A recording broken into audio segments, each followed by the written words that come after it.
Assalamualaikum warahmatullahi. Bismillahirrahmanirrahim. Alhamdulillahirabbil alamin. Nahmaduhu wa nasta'inuhu wa nastaghfiruh. Wa na'udzu billahi min syururi anfusina wa min sayyiati a'malina. May yahdihillahu fala mudilla lahu wa may yudlilhu fala hadiya lahu. Asyhadu an la ilaha illallah wa asyhadu anna Muhammadan abduhu wa rasuluh. Allahumma salli ala Muhammad wa ala ali Muhammad kama sallaita ala Ibrahim wa ala ali Ibrahim, mubarik ala Muhammad wa ala ali Muhammad kama barakta ala Ibrahim wa ala ali Ibrahim fil alamin innaka Hamidum Majid. Rabbi shrah li sadri wa yassir li amri wahlul 'uqdatam min lisani yafqahu qawli, amma ba'. Alhamdulillah, kita bersyukur kepada Allah Subhanahu wa taala kerana kita berkumpul lagi pada malam ini, insya-Allah menyambung kelas pengajian kita yang dapat kita mulakan semula setelah cuti panjang, iaitu tentang usul tafsir. Apa sebenarnya idea untuk tajuk kelas ni macam disarankan oleh Abang Kai kita, tapi kita tak dapat mulakan kecuali lepas PKP. Pada mulanya asalnya, kalau tak silap saya, tajuk ni kita sentuh sikit ketika mana kelas-kelas pengajian musim PKP tu, ada kita disuarakanlah tajuk-tajuk ni, dan pasal nak menegur berkenaan dengan tajuk, banyak orang menafsirkan Quran dengan tanpa jalan yang betul. So dengan sebab itu kita start ada sikit teguran, kemudian abang kita kata baik kita buat tajuk, dia kata. Okay, ala kulli hal, kita insya-Allah akan sambung pada malam ni tajuk kita. Yang terakhir kita bincangkan tu, kita habiskan alhamdulillah berkenaan dengan pecahan-pecahan tafsir. Yang kita katakan tafsir itu terpecah berdasarkan kepada beberapa pengambil kiraan. Itu pertama pengambil kiraan pengetahuan manusia terhadapnya. Itu macam Ibn Abbas pecahkan, dia kata ada yang diketahui oleh orang Arab, kemudian ada yang kata ada bahagian yang mesti diketahui oleh seorang Muslim, mesti wajib tahu. Kemudian ada bahagian yang para ulama tahu, dan ada bahagian yang Allah Ta'ala saja mengetahuinya. So basically itu bahagian yang pecahan yang pertama. Kemudian pecahan kedua, tafsir ni adalah mengambil kiraan dengan jalan penyampaian tafsir kepada kita di dua cara, iaitu maksur ataupun ra'yi. Cuma tajuk ni nanti kita akan bincang lagi bila bahasan kita berkenaan dengan sumber tafsir, kita akan bincangkan lagi kat situ secara detail. Kemudian berdasar pada uslub, gaya pengarangan tafsir tersebut, ada yang kita panggil tahlili, mana dia pergi pada setiap huruf, setiap kalimah, setiap perkataan, dia syarahkan habis dekat situ. Itu kaedah tahlili. Lepas tu ada yang muqaran, yang dibuat bandingan di antara tafsiran pendapat daripada salafus soleh, daripada tabi'in atau daripada para sahabat, didatangkan kemudian dibahaskan, dia tengok mana lebih kuat. Kemudian tafsir ijmali, yang tafsir secara menyeluruh, dia pengarang buku tu akan tafsir itu akan cuba untuk menerangkan ayat Quran tadi dengan bahasa dia sendiri, tanpa sebut berkenaan dengan sebab turun ke apa, tak payah. Dia cuma bincangkan apa yang nak kita dipahamkan. Dan terakhir tafsir maudhu'i, yang tafsir berdasar kepada gaya tu, dengan cara tema. Yang kita kata dua kaedah, satu kaedah yang lama yang sampai sekarang setengah ahli tafsir masih para pensyarah masih lagi pakai cara ni, iaitu cara dia kata tafsir, ambil satu perkataan atau satu tajuk, kemudian cek dalam Quran tentang tajuk tersebut. Macam Bani Israel dan Quran ke, wanita dan Quran ke, zakat dan Quran ke, kemudian dia bahaskan sama ada melalui keseluruhan Quran ataupun melalui surah tertentu. Kemudian kita kata yang gaya kedua, yang adalah masalah yang kita tunjukkan itu tafsir maudhu'i yang berdasar kepada tema, tapi dia baca seluruh surah tu dan dia kata apa surah ni nak berkita. Kenapa dari sini ke sini Allah Ta'ala bincang tajuk ni, kenapa kat sini Allah Ta'ala perintahkan kita sekian. So dia cuba untuk tunjuk kepada kita tema sebenar setiap surah-surah Al-Quran tadi, walaupun panjang mana pun sebenarnya isi kandungan dia mesti jelas. Okey. Kemudian yang terakhir kita bincang kita adalah berkenaan pecahan tafsir. Kita ambil berkenaan dengan hala tuju tafsir, pecahan tafsir itu berdasarkan hala tuju pengarang tersebut. Kalau dia seorang ahli bahasa, dia kan karangan tafsir dia mengarah kepada cara penjelasan bahasa. Bab akidah, kalau dia ikut salaf, dia akan tafsir salafi.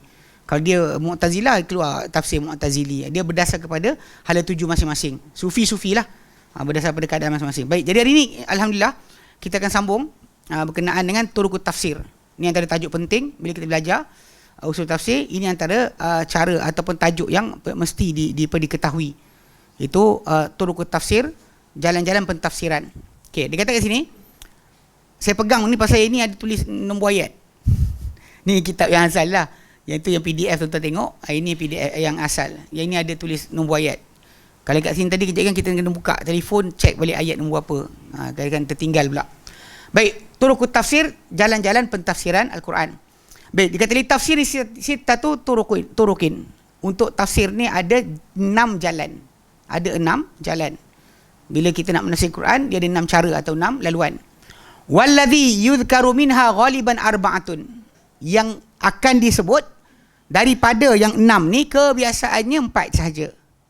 4 saja akan diterangkan, akan disebut, dikatakan sebagai jalan pentafsiran Al-Quran. Wa ilaika bayanu bayanu hadhihi turuq, dan dibentang kepada anda penjelasan jalan-jalan berkenaan. Thumma syarhuha bi ijazin, kemudian penjelasannya secara ringkas. So ketika kita ambil mula-mula, nanti kita bincang tajuk dia dulu. Nanti kan kejap lagi ada pecahan-pecahan. Setiap satu daripada 6 perkara tadi, dia akan ada pecah. Setiap satu tajuk dalam 6 muka surat, ada 5 muka surat, ada 4 muka surat. So kita ambil secara ringkas dahulu, nanti kita detailkannya satu persatu. Baik, pertama tafsir Quran bil Quran.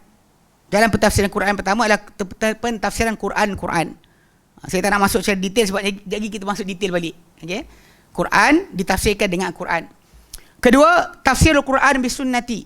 Pentafsiran Quran dengan sunnah. Quran ditafsirkan dengan sunnah Nabi sallallahu alaihi wasallam, sama ada perbuatan atau kata-kata atau perakuan baginda sallallahu alaihi wasallam. Maksudnya apa benda yang ditunjukkan. Cuma nanti dia ada perbahasan berkenaan dengan masalah kalau Nabi sendiri cakap atau para sahabat kata Nabi, ayat ini kena dengan sabda Nabi. Adakah itu dikira sebagai tafsir Nabi sendiri ataupun itu adalah ijtihad para sahabat menggabungkan ayat tertentu dengan hadis tertentu. Itu kena faham juga. Sebab pada kat sini nanti akan timbul tajuk. Masalah setiap pecahan yang kita baca ni, dia akan jadi pecah balik. Sebab macam tafsir Quran-Quran pun nanti bukan semua tafsir Quran-Quran tu apa yang dimaksudkan macam kita nak. Kadang-kadang macam para sahabat Nabi, diorang boleh bercanggahan pasal seorang tu faham macam ni, dia ambil ayat A, gandingkan dengan ayat yang dia nak terangkan. Tapi sahabat seorang lagi ambil ayat lain pula, gandingkan dengan ayat yang sama. So boleh jadi pentafsiran tadi ijtihad dia. Dia nampak macam tu. Yang B nampak macam tu juga. So soalan dia kan, adakah kita kena terima semua? Nanti kita bincangkan.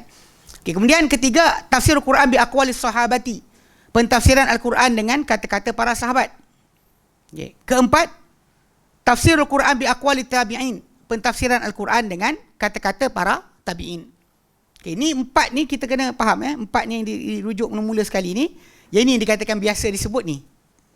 Yang disebut 4 ni kebiasaannya. Ataupun letak para sahabat dengan tabi'in gabung sekali, lepas tu bahasa Arab. Okay. Jadi kebiasaan yang 4 ni akan disebut. Okay, pada asas.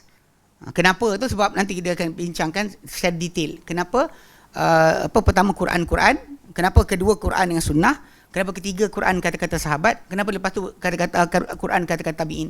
Sebab apa nanti dia terangkan. Dia ada reason dia. Bahkan benda ni dijelaskan oleh Ibn Katsir rahimahullah ketika muqaddimah tafsir beliau. Dia sebut kenapa yang paling layak lepas Allah Ta'ala sendiri Nabi. Kenapa lepas Nabi para sahabat? Kenapa lepas para sahabat para tabi'in? Dia bagi alasan, dia ada reason kenapa diorang letakkan susunan ni. Okay. Kemudian kelima, tafsir Al-Quran bil lughati. Pentafsiran Quran dengan bahasa. Yang ini bahasa tu bahasa Arab lah.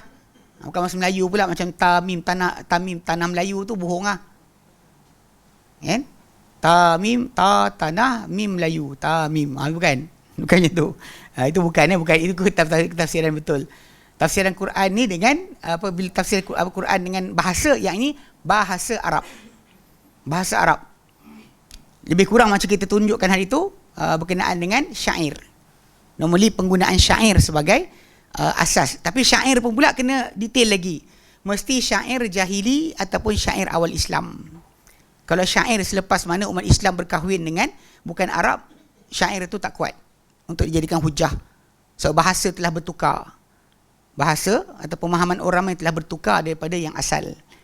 Macam kita kata macam gila dalam bahasa Melayu. Satu masa dulu gila tu gila lah. Tak waras. Zaman sekarang gila jadi melampau. Maksud dia sangat cantik gila. Sedap gila. Kalau hantu nenek kita dengar, apa pasal?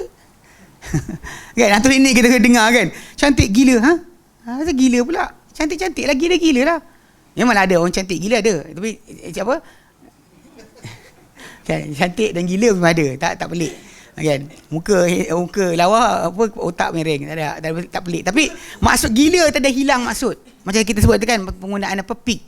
Dalam tahun 50-an dahulu di Amerika Syarikat ketika tengah sibuk perang apa Vietnam dan sebagainya, diorang menyampah kerajaan. Jadi polis dipanggil bagi pig. Are you a pig? The question will be, orang tu datang, are you a pig? Bukan dengan kau babi ke? Tak. Kau polis ke? Macam gay lah. Once gay itu adalah happy. When a person say I'm gay, means I'm happy. Sekarang cakap gay. I'm gay. Orang faham apa? Lain.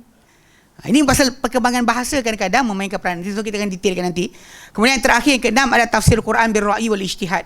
Tafsiran Al-Quran, pentafsiran Quran dengan pendapat ataupun ijtihad.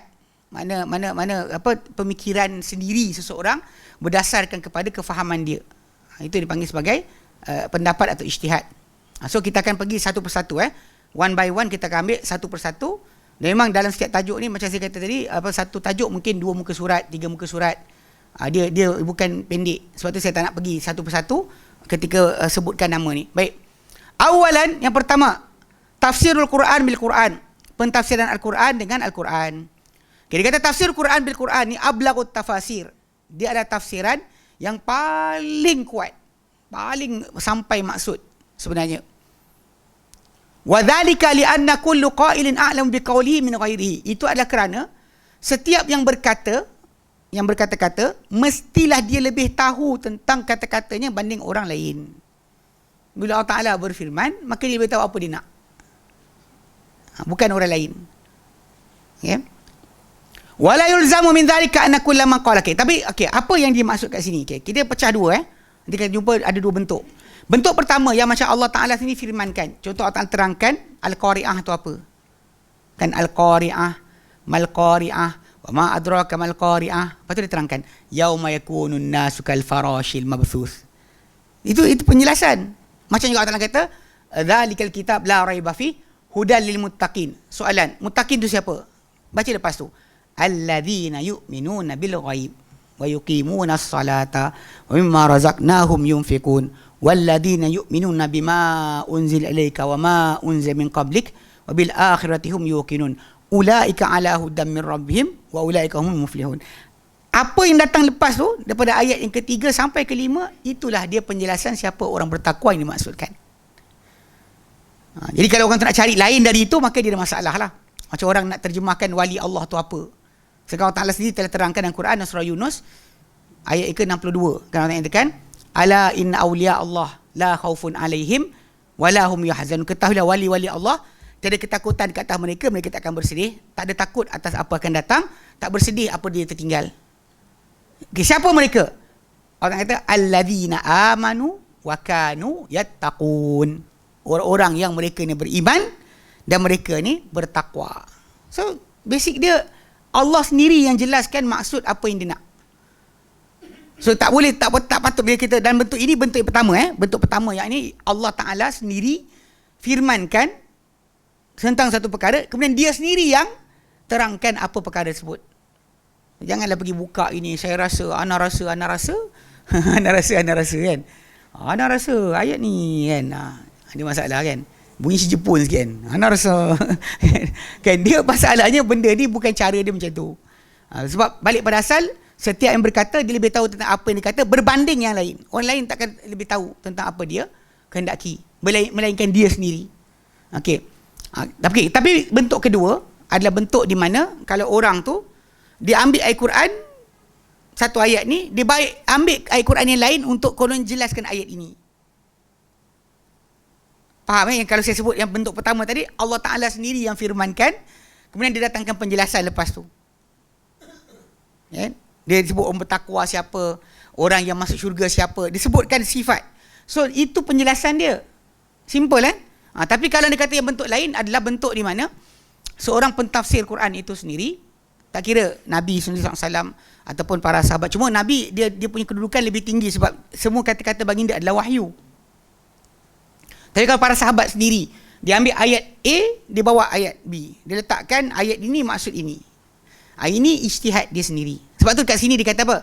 Wala yulzamu min dhalika anna kullaman qala inna hadhil ayati tafsirun li hadhil ayati sihhatu dhalika wa qabulihi. Okey. Dia kata tidak dimestikan, tidak lazim. Daripada itu bila kita kata Quran tu paling kuat, bukanlah bermaksud bahawa sesiapa yang berkata, anybody yang said ayat ini adalah tafsiran bagi ayat yang satu lagi ini, merupakan kesahihan untuk perkara itu, kebenaran bagi perkara itu dan penerimaan bagi perkara berkenaan. Tak boleh cakap yang tu. Sebab berdabalik dia jadi apa? Ijtihad orang berkenaan sebenarnya. Itu yang betulnya ijtihad. Bukannya semestinya macam tu. Apatah lagi kalau dia kata ulama kan, yang kemudian macam tu sama jugalah, ijtihad dia lah. Sebab kita tak samakan macam yang tadi macam bila Al-Qari'ah Allah Ta'ala sendiri terangkan yauma yakunun nasu kal farashil mabthus. Penjelasan Allah Ta'ala tu dia sendiri yang terangkan, itu lain. Sedangkan kalau kita kata kita menjalinkan ayat A dengan ayat B tadi, mungkin betul, mungkin tidak.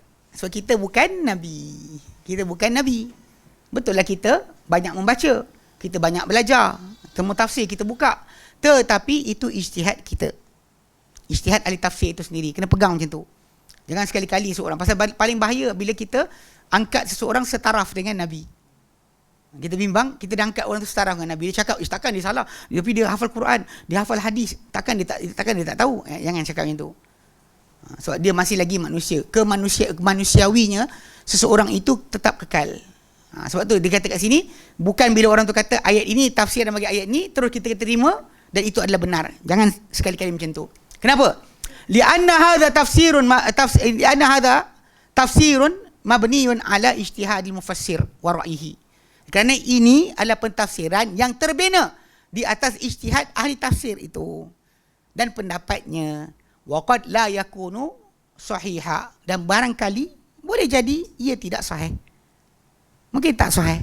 Tapi kita terima untuk perbahasan, perbincangan. Kalau tak ada penjelasan lain, kita ambil untuk sebagai sokongan. Tapi bukan kita kata inilah maksud dia. Sebab kadang-kadang dalam kes ni ada jadi kes hukum, batal atau sahnya ibadat, iman terkeluar atau tidaknya seorang di lingkungan iman, akan terjadi dengan masalah ini. So ijtihad. Okay? Baik. Wa qad fassara Rasulullah SAW Al-Qur'ana bil-Qur'ani. Dan sungguh telah menafsirkan Quran, menafsirkan Rasulullah SAW Al-Quran dengan Al-Quran. Nabi sendiri tunjukkan. Cuma beza, bila Nabi cakap, dia jadi tafsir Nabawi. Tafsir Nabawi kedudukan dia pasti lebih tinggi berbanding tafsiran yang lain. Pasal Nabi SAW telah dapat jaminan daripada Allah Subhanahu Wa Taala bahawa dalam surah An-Najm kan, wa ma yantiqu 'anil hawa in wa illa wahyun yuha. Tidak dia An-Najm ayat 3 4. Tidaklah dia berkata-kata daripada kehendak dia sendiri, tiadalah ia kecuali wahyu yang diwahyukan. Ataupun dalam penjelasan yang lain yang Allah nyatakan, macam surah An-Nahl ayat 44, An-Nahl 44 Allah nyatakan, wa anzalna ilaika dzikra litubayyana lin-nasi ma nuzila ilaihim. Dan kami turun kepada engkau hai Muhammad az-zikr, untuk engkau jelaskan hai Muhammad Quran ini kepada manusia apa turun pada mereka. Allah directly kata kan, wa anzalna ilaika dzikra, kami turun pada Muhammad Quran litubayyana lin-nasi ma nuzila ilaihim, supaya kau jelas pada manusia apa yang turun kepada mereka. So kat situ memang jelas Nabi dapat authority daripada Allah Taala untuk penjelasan baginda sentiasa benar. Asalkan sahih, asalkan sahih riwayat tadi, maka ia ada penjelasan yang paling benar selepas kita faham di Quran. Baik. Dalam menafsirkan Rasulullah SAW Quran dengan Quran, kama fi hadis Ibn Mas'udin, sebenarnya dalam hadis Ibn Mas'ud radhiyallahu anhu, lamma nazalat ayatu, apabila turun ayat alladzina amanu wa lam yalbisu imanahum bidzulmin ulaika lahumul amn, 82 Al-An'am. Kan ini dalam hadis Bukhari dan Muslim datang hadis ni, kisah ni tentang ayat 82 surah Al-An'am yang berbunyi, orang-orang yang beriman yang tak campurkan iman mereka dengan kezaliman, mereka itulah untuk mereka keamanan. Bila datang ayat ni, para sahabat Nabi SAW datang melutut depan Rasulullah SAW, depan baginda, dan kata, ya Rasulullah, kami tak mampu ayat ni. Dan dia bagi alasan. Dia kata apa? Wa ayyuna la yudribu nafsah. Siapakah di kalangan kami tak aniaya diri sendiri? Dia faham zalim tu dosa. Macam doa Adam kan, Rabbana zalamna anfusana, tu bukan dia cocok perut dia dengan batu, tak. Maksudnya dia telah buat dosa. Kami telah aniaya diri kami sendiri, yang ini kami telah berdosa. So bila perbincangan tersebut datang, maka dalam ayat kefahaman para sahabat, diorang faham kat situ. So bila ayat ni turun 82 Al-An'am, diorang kata orang beriman tak campur iman mereka dengan dosa untuk mereka keamanan. Kami macam mana nak capai benda ni? Diorang faham diorang akan berdosa dalam kekeluargaan, kemasyarakatan kan, hubungan kita bermuamalah kan, ada tersilap, ada tersalah, mesti ada benda berlaku. Tak ada orang yang macam apa kata? Filem dia kata apa? Sedangkan lidah lagi tergigit. Elak mana pun mesti tergigit. Siapa tak pernah gigit lidah, angkat tangan. Mana ada? Jadi maksud dia pilihan Melayu tu baguslah. Cuma nak fahamkan memang takkan siapa tak silap. So diorang kata, siapa yang kami tak manai diri mereka sendiri. Lepas tu Nabi kata apa? Laisa kama ta'nun, bukan macam kalian maksudkan. Nabi kata, amma sami'tum, kami tak dengar ke qaulu abdin salih, qaulu abdin salih, kata-kata hamba Allah Ta'ala yang salih, itu Luqman. Itu Nabi terjemahkan, wa fassara Rasulullah biqaulihi ta'ala, bagi tafsirkan ayat zalim dalam 82 surah Al-An'am dengan zalim daripada surah Luqman ayat 13. Ayat 13. Dan biqaulihi ta'ala, inna syirka, ketika Luqman kata pada anak dia, ya bunayya la tusyrik billah, wahai anakku, yang kau sekutukan dengan Allah Ta'ala, buat penyekutuan terhadap Allah Ta'ala. Inna syirka, ini syirik itu la zulmun azim, benar-benar zalim paling besar. Mana banyak kesalahan, zalim paling besar adalah syirik. Lepas tu kadang-kadang kita lihat orang kata macam ustaz ni syikin. Syikin ke syirik? Kan syirik lah kan. Kadang orang tak nampak, orang macam orang kadang tak puas hati. Ustaz ni tak ajar akhlak, tak ajar adab, sibuk syirik. Sebab awak kalau salah masalah akhlak, adab, awak boleh diampunkan lagi. Peluang untuk dimaafkan lepas kena hukuman Allah Ta'ala masih besar. Tetapi kalau anda kata anda mati dalam keadaan syirik, takkan ada keampunan. Sebab itulah kenapa kita yang belajar akidah yang betul mengikut salaf, kita kedepankan masalah ini. Bukan masalah kita kata biar korang hajar asalkan tauhid betul. Tak, bukan macam tu maksud kita. Tapi maksud dia tumpukan kepada masalah syirik tu ataupun rosak akidah tu lebih penting. Sebab ini diutamakan. Sebab kalau anda kata kita silap yang lain, masih boleh ada peluang untuk dimaafkan. Silap berkenaan dengan tauhid, kita takkan dapat patah balik. Ini benda yang sangat besar. Sebab tu kenapa kat sini syirik dosa. Jadi bila para sahabat dengar, terus tenang hati mereka. Sebab dosa yang lain, diorang boleh tersilap, terlanggar. Tapi bab syirik, diorang faham, diorang boleh jaga. Kan bab berdoa kepada Allah Ta'ala, bab merayu, bab pengantungan, bab pengharapan. Diorang faham, syirik tu boleh dijaga. Adapun pada masalah berkenaan dengan tajuk dosa umum, suami isteri, kan, bapa dengan anak, anak dengan bapa sebagainya, bab ni diorang kata diorang gagal. Diorang tak berani. Bukan maksud diorang nak berdosa, tapi diorang tahu diorang payah nak lepas. Okay, jadi Nabi dalam hadis berkenaan, Nabi SAW mentafsirkan ayat Al-An'am 82 dengan surah Luqman 13. So that kalimah bizulmin tu ay bisyirkin.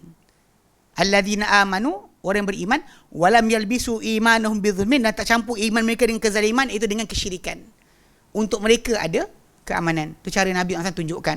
Ini contoh contoh bagaimana kita kata tafsiran Quran. Tapi Nabi punya kita anggap itu tafsir nabawi, wahyu Allah Ta'ala. Tapi para ulama pun kadang-kadang akan ambil kaedah yang sama, cara yang sama. Dia kata apa? Wa qad ihtamma bi hadzal tariqi min as-salafil mufassiru Abdurrahman bin Zaid bin Aslam. Sebenarnya telah mengambil berat dengan jalan ini di kalangan salafus salih yang menafsirkan Al-Quran.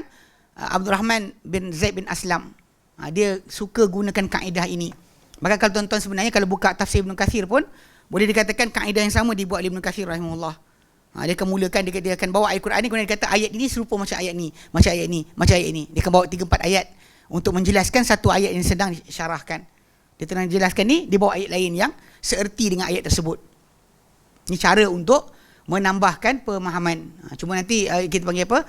Ada sebahagian ayat Quran atau perkataan Quran ni tak perlu disyarahkan pun dia difahami. Ada kadang-kadang tu perlu pada penjelasan dan hukum serentak. Tapi yang pentingnya kita faham bahawa kalau kaedah tu dibuat oleh seorang ahli tafsir, cara dia sendiri, dia tanpa panduan, tanpa kata-kata Nabi, maka kita anggap itu ijtihad dia. Ijtihad dia. Dan tak boleh lazimkan kata mesti dengar cakap dia. Tak boleh cakap yang tu. Kalau tidak nanti sekarang ni orang semua kena tinggalkan semua kitab kecuali ikut Adwa'ul Bayan, tafsir Syekh Muhammad Amin Asy-Syankiti rahimahullah. Dia antara orang yang buat tafsir Quran dan Quran yang terkini lah. Dia kata zaman dulu pun ada juga. Contoh macam Abdul Rahman bin Zaid bin Aslam. Wa qad dhahara hadha wadihan min khilalil marwiyati anhu fi tafsir Tabari.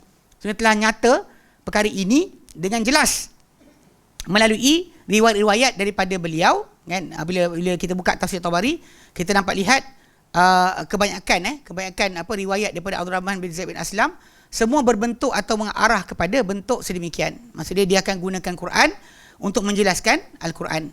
Dia cuba sedaya upaya untuk tengok Quran juga. Cuba tapi itu ijtihad dia.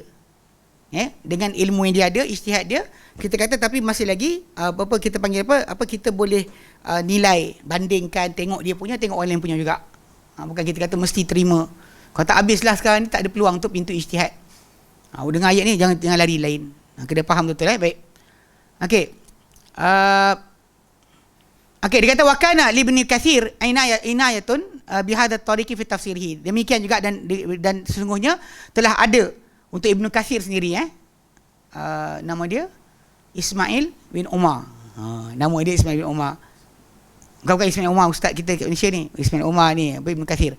Okey. Dia dahulu dia Ibnu Katsir ni nama dia Ismail bin Umar Ibnu Katsir Dia mempunyai keprihatinan terhadap jalan ini dan tafsir beliau. Macam saya kata tadi lah, bila kita buka tafsir Ibnu Katsir, normally Ibnu Katsir dia akan buat macam tu.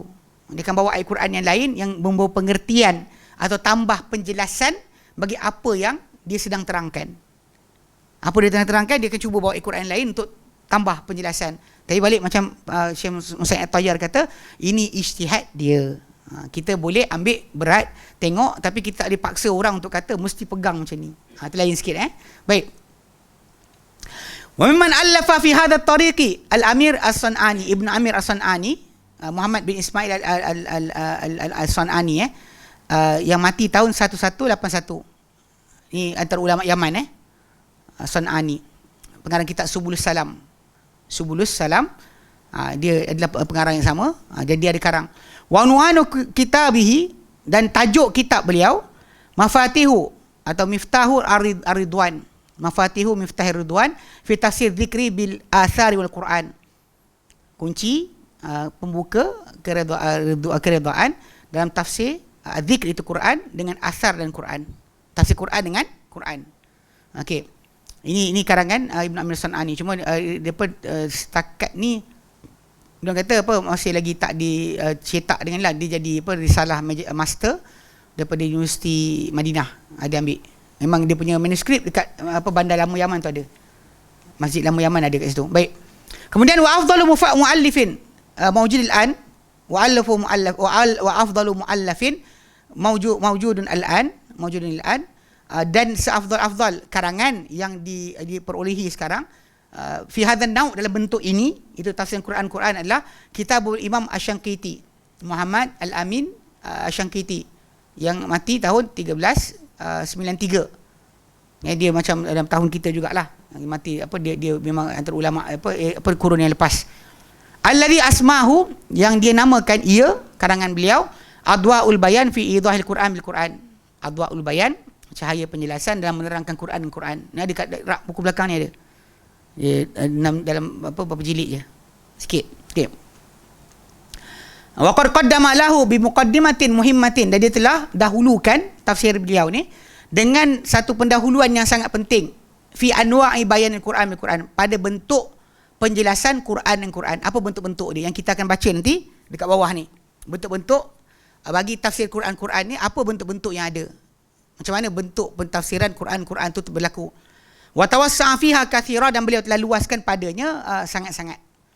So, siapa nak belajar situ ada dia punya mukadimah. Macam kita pernah terangkan dulu dalam usul tafsir ni, memang antara cara terbaik seorang tu nak faham usul tafsir, dia buka kepada mukadimah para ulama yang mengarang tafsir.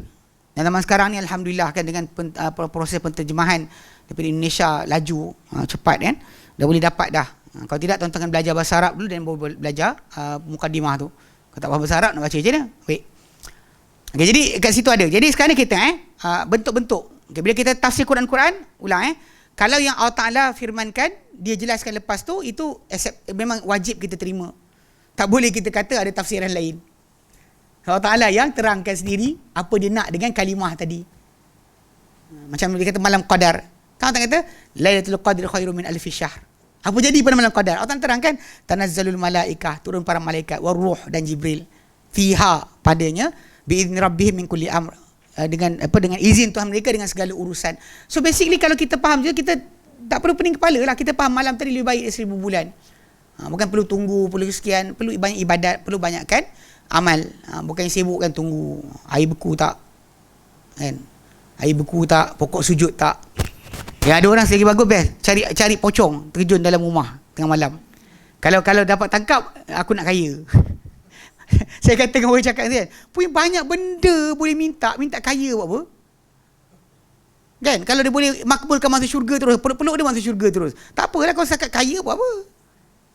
Makin banyak harta kita, makin banyak soalan Allah Ta'ala pula. Kalau banyak sikit, kurang Allah Ta'ala tanya. Minta benda kau bukan. Itu menyesal nanti. Soalan kuliah jaga sikit. Jadi sekarang ni kita akan tengok dia akan pergi pada detail. Masih lagi tajuk tafsir Quran. Apa bentuk-bentuk tafsir Quran? Okey, baik. Dia kata yang tawi tahta tafsir Quran bil-Quran anwa'un iddatin. Dia kata terlipat. Okey, tersimpan di bawah tajuk tafsir Quran ni bentuk-bentuk yang berbagai, bentuk-bentuk yang berbilang.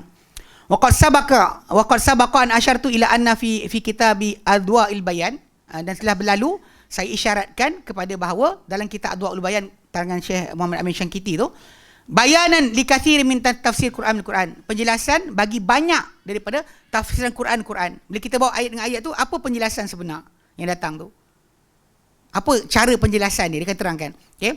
Wa min hadhil anwa' ala sabil misal, dan di antara bentuk-bentuk atau cara bentuk tafsiran Quran ni sebagai contoh dia kata ini bukan semua dia pilih dalam 6 sahaja untuk 7 untuk dia buat penjelasan.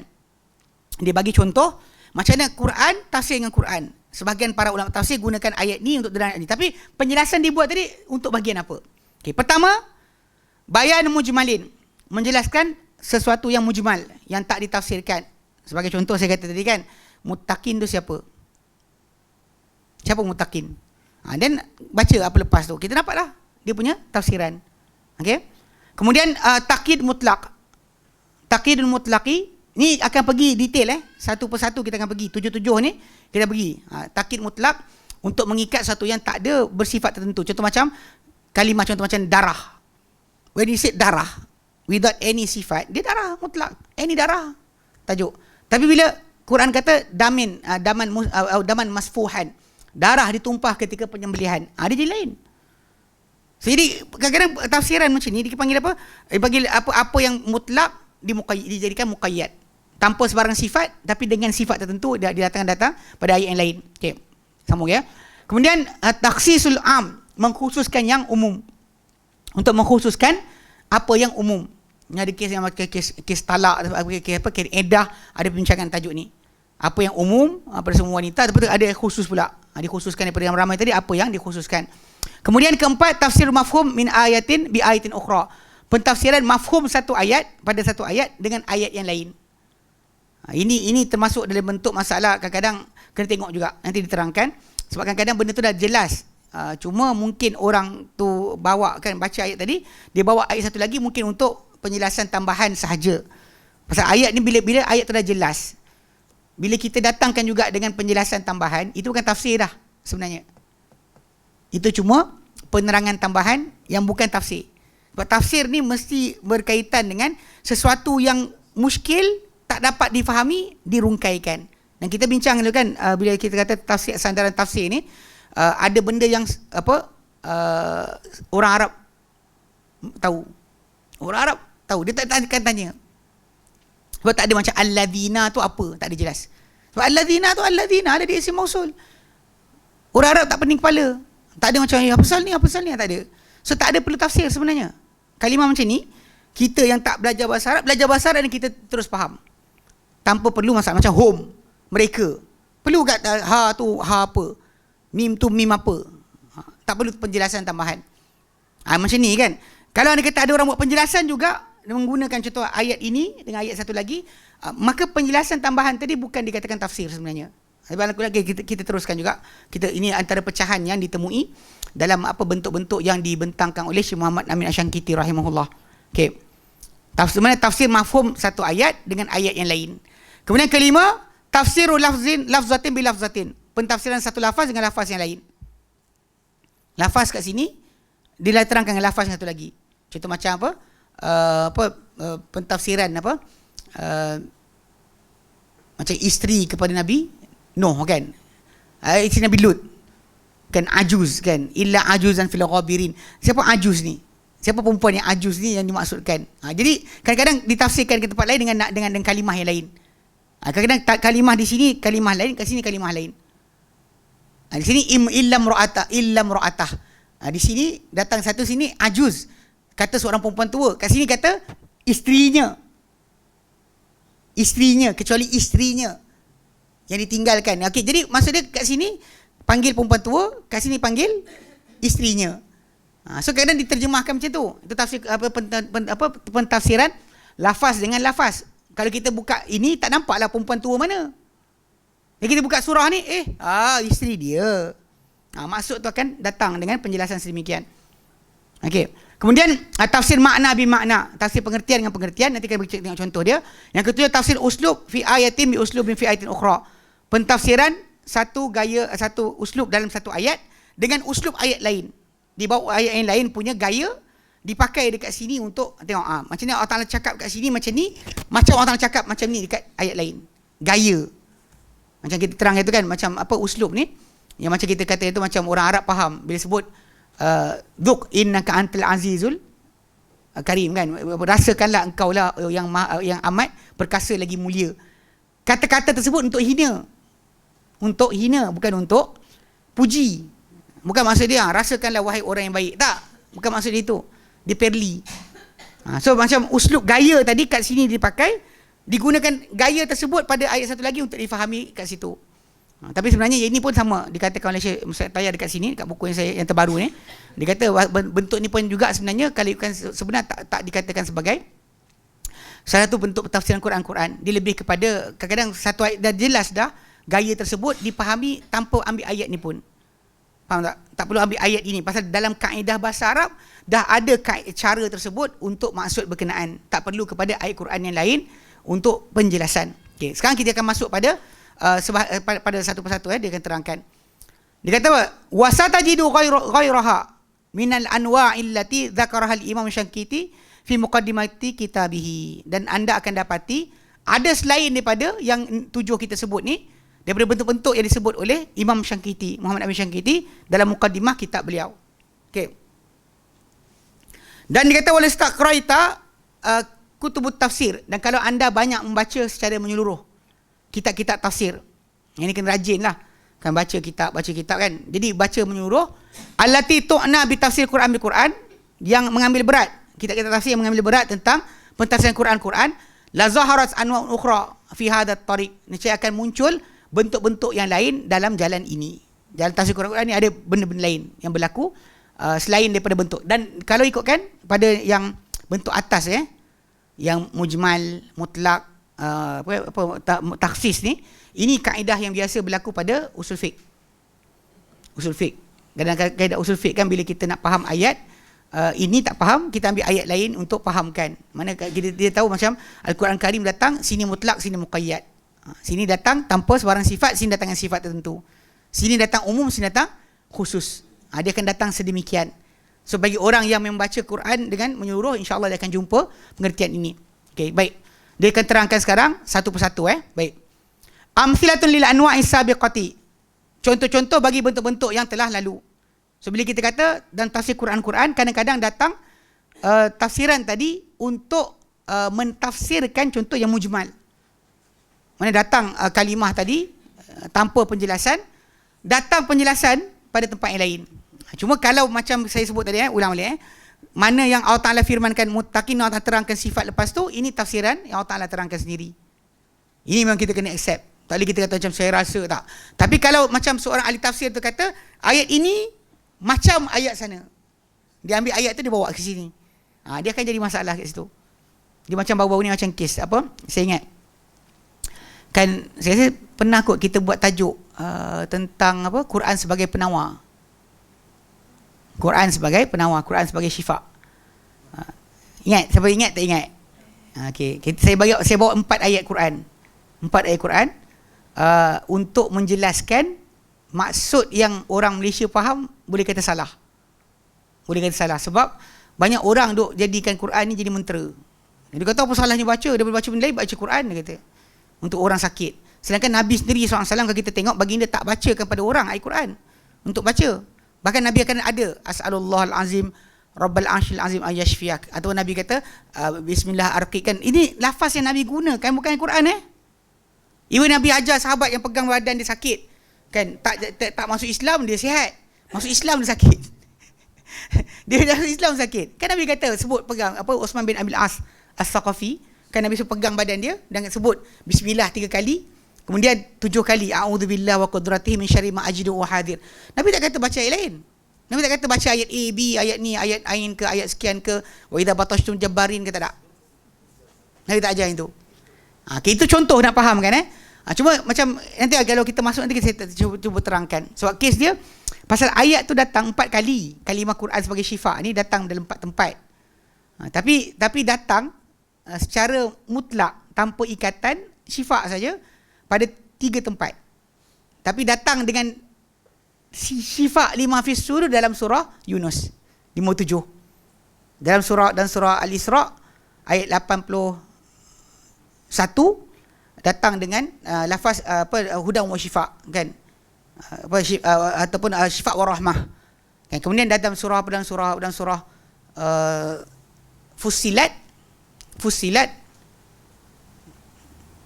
Fussilat jap. Dia kena tengok jap. Ini nak fahamkan berkenaan dengan tajuk ni. Okey. Ya, betul. Okey. Okey, dia ada 4 tempat, kan. Okey, dia 4 tempat kalimah syifa datang dalam Quran 4 kali. 1 kali berkenaan madu lebah. Itu dalam ayat 69 surah An-Nahl. Okey, datang syifa umum, tak kisah syifa untuk apa. Dalam Al-Isra 82 dan Fussilat 44. Yang sering orang dia kata, kan, macam apa dan surah Al-Isra, wa nunazzil minal Qur'ani, dan kami turunkan daripada Al-Quran ma huwa syifaun, dan apa yang ia adalah syifa, wa rahmatul lil mu'minin, rahmat untuk orang yang beriman, kan. Dia datang umum. Kemudian dalam surah Fussilat 44 pun macam juga datang dengan kalimah dan kalam, kan, walau ja'alna Qur'anan ajamian, kalau kami datang Quran dalam bentuk ajam, laqalu, pasti mereka berkata, laula fusilat ayatuhu, kalaulah diperincikan ayat Quran ni ajamiyun wa arabi, ajam dan Arab. Qul huwalil ladzina amanu hudaw wa syifa, katakan hai Muhammad, dia Quran tu untuk orang yang beriman, hudan wa syifa. So sini hudan wa syifa ni umum, kan, tak ada datang, kan. Tapi bila kita buka dalam surah Yunus, kan, Allah tak nyatakan dalam surah Yunus tu, dia kata syifaul lima fis sudur, bahkan datang dengan rahmat, semua sifat-sifat tu ada, kan. Dia kata ya ayuhan nas qad ja'atkum mau'izatun min rabbikum, wahai manusia, kalian manusia, telah datang kepada kalian bimbingan dari Tuhan kalian. Satu sifat dia. Kemudian wa syifaul lima fis sudur, penawar untuk apa dalam dada, wa hudan wa rahmah, hudan dan rahmat lil mukmin, untuk orang beriman. Kalau tidak tadi daripada dan surah Isra syifa wa rahmah. Dalam surah Fussilat hudan wa syifa. Dan surah Fussilat datang semua sekali sifat. Tapi dengan tambahan tadi. Masa nak terima tak tambahan tadi? Syifa lima fis sudur. Kita macam bukan kita hentikan. Jadi kan geng-geng pakai terbang-terbang pun dia kata Quran juga pakai. Boleh pakai untuk terbang, boleh pakai untuk sekian. Baru ni diorang buat dekat apa? Soalan, siapa yang tergatal tanya soalan tu, dia kata berkenaan dengan guna Quran untuk terbang. Saya jawab lah macam biasa. Lepas tu geng-geng apa media Al-Khadim pergi kerat video tu, dimasukkan dekat Facebook, dekat YouTube. Bantai orang mengamuk. Geng-geng ni, inilah janggut ada, tahun ni saya sekian bukan faham agama. Saya kira Allah kan. Yang aku lihat kan, jadi kena faham kan. Jadi maksud dia bentuk penjelasan tambahan tadi kan. Kita kata kadang kita jumpalah benda macam ni kan. Dan Quran datang dengan umum tanpa penjelasan, tapi dekat tempat lain ada penjelasan apa maksud dia. Yang tu lebih utama, lebih aula kita kedepankan sebenarnya. Dia macam darah lah. Kalau kita pegang darah, kami dah dengar kan lu, orang-orang Melayu kita dia kata kalau kena ni geng pondok. Dia kata kalau masak kari, gulai daging, kari kari itu kena badan, tak boleh solat. Alasan dia sebab ada darah najis. Sedangkan kalau dia ambil surah Al-Baqarah, surah An-Nahl, surah Al-An'am, kan surah Al-Maidah, dia ada 4 tempat. Sebenarnya semua kalau digabungkan tadi, dia datang 3 tempat dam saja. Tapi datang surah Al-An'am 145 datang lafaz daman masfuhan. Ini penjelasan bagi apa yang tadi. So tak adalah kita kata darah yang ada dalam daging, dalam tulang, dalam urat tu tadi najis. Ni kau tahu, kau masak daging ni, basuh dulu sampai putih daging tu. Sambil selawat, Allahumma salli ala Muhammad, Allahumma salli ala Muhammad. Putih daging kan. Makan-makan rasa fiber je. Yang daging apa ni? Tak tahu bang. Ini daging selawat dia panggil. Okey, baik. So kita akan pergi satu persatu 7 kita terangkan. Okay, dia kata sini, amslatul li anwa'is sabiqati, contoh-contoh bagi bentuk-bentuk yang telah lalu. So dia bagi 7. Ada lagi yang lain, tapi kebanyakannya macam kita bincang kat sini, kebanyakannya lebih kepada bentuk apa tahu? Kefahaman dalam usul fiqh. Kaedah usul fiqh dalam penggabungan dalil-dalil. Bila kita bawa dalil dengan dalil tadi, kadang-kadang ada mujmal, lepas tu mufassar, lepas tu ada yang mutlak, muqayyad. Dia akan ada macam tu. Jadi kaedah ni sama dalam masalah tafsir Quran dan Quran. Baik. Dia kata pertama, bayanul mujmali, penjelasan. Okey, Quran ni akan berlaku penjelasan apa yang mujmal. Okey, al-mujmalu mahtaja ila bayanin. Yang mujmal ni ada nama lain rumusan. Datang dalam bentuk rumusan. Dia adalah apa yang perlukan kepada penjelasan. Any words, any perkataan perlu penjelasan, maka dipanggil mujmal. Macam tadi saya katakan, saya sebut tadi kalau perlu pada penjelasan, dia dikira sebagai benda tersebut dipanggil sebagai mujmal. Okey. Wa mithaluhu, contoh dia qauluhu ta'ala. Firman Allah Ta'ala dalam Quran dalam surah Al-An'am ayat yang ke-80, bukan Al-An'am. Yang ini dalam surah Maidah ayat pertama. Maidah ayat pertama dia kata apa? Misaluhu qauluhu ta'ala, contohnya firman Allah Ta'ala, uhillat lakum bahimatul an'ami illa ma yutla alaikum. Dihalalkan untuk kalian binatang ternakan kecuali apa yang dibacakan ke atas kalian. Soalan, apakah yang dibacakan itu? Kan soalan tu kan timbul. Okey. Fa qauluhu ta'ala, firman Ta'ala ayat pertama surah Al-Maidah tu, dia kata illa ma yusla alaikum, kecuali apa yang dibacakan kepada kalian, mujmalun. Dia mujmal. Fi hadha siyaqi lam yubayyan. Dia secara rumusan, dalam baris ayat ini tidak dijelaskan. Namun wa bayyanahu Allah subhanahu biqaulihi, namun Allah Taala jelaskan dia dengan firman-Nya pada ayat yang ketiga. Ketiga biqaulihi, dengan firman Allah Taala, hurrimat alaikumul maitatu waddamu walahmul khinzir, sampailah hujung sekali wa ma dhubiha 'alan nusuk, sampai kepada apa yang disembelih di atas nama berhala. So kita baca ayat nombor 3 tu, kita akan nampaklah ini yang dibacakan Allah Taala kepada kita. Ni tafsir ni kita panggil apa? Tafsir Quran lah. Penjelasan bagi apa yang rumusan tak diterangkan tapi diterangkan dengan ayat yang lain. Dalam ayat tu sendiri kalau kita baca ulang beberapa kali pun tak nampak, kecuali apa dibaca pada kamu. Tak faham. Tapi kita baca ayat yang lain pun kita nampak maksud dia apa. Okey. Baik, ini contoh macam mana daripada yang mujmal ditafsirkan, dijelaskan, okey, oleh ayat yang lain. Okey. Kemudian kedua, bentuk kedua dalam kita panggil apa? Pentafsiran Quran ni adalah taqyidul mutlaqi, mengikat akan yang mutlak. Mutlak tu maksud dia satu kalimah dia. Al-mutlaqu, mutlak tu adalah Huwal mutanawilu al-mutanawilu liwahidin la bi'ainihi. Dia adalah apa yang merangkumi terhadap sesuatu tapi bukan sesuatu, bukan bendanya. Dia actually macam saya sebut tadi kan, mutlak, macam saya sebut darah tadi. Ingat saya sebut darah kan? So darah masuk. Darah manusia, darah binatang, darah sekian, darah ini, darah itu dan sebagainya. Tapi bila kita panggil, kita bawa kepada darah yang kita datang dengan ayat yang saya sebutkan. Contoh macam ni. Okay, disebut dalam suratul Baqarah, kataan darah, daman,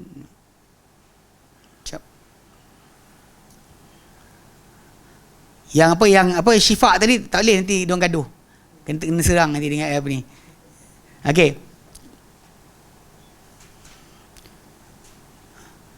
Okey, dalam surah Al-Baqarah, okey,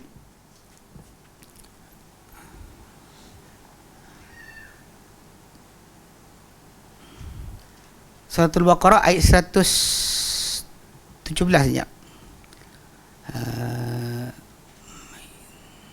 Okey. Al-Baqarah 173. Al-Maidah 3. Al-Baqarah 173. Al-Maidah 3. An-Nahlu 115.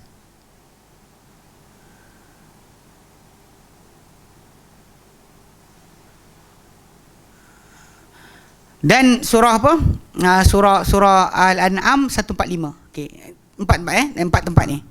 Okey, empat tempat ni kalau kita tengok surah Al-Baqarah 173, Al-Maidah 3, dan juga An-Nahlu 115. Tiga tempat ni kalimah darah tu darah je. Yang ini yang kita kata, saya sebut tadi kan, membawa kepada kefahaman orang-orang kita di Malaysia ni yang kata kena gulai daging tu baju, tak boleh buat solat. Tak boleh buat solat. Jangan buat solat. Tak sah solat. Dia pegang tiga ayat tadi. Tapi kita ada satu lagi ayat. Ini ayat 145 surah Al-An'am. Yang juga terangkan darah tadi. Ayat tajuk sama. All ayat tadi semua perbincangan tentang benda haram makan. Tapi yang ayat yang ke-145 tu diterangkan. Qul la ajidu. Katakan Muhammad, aku tak dapati. Fima uhiya ilayya.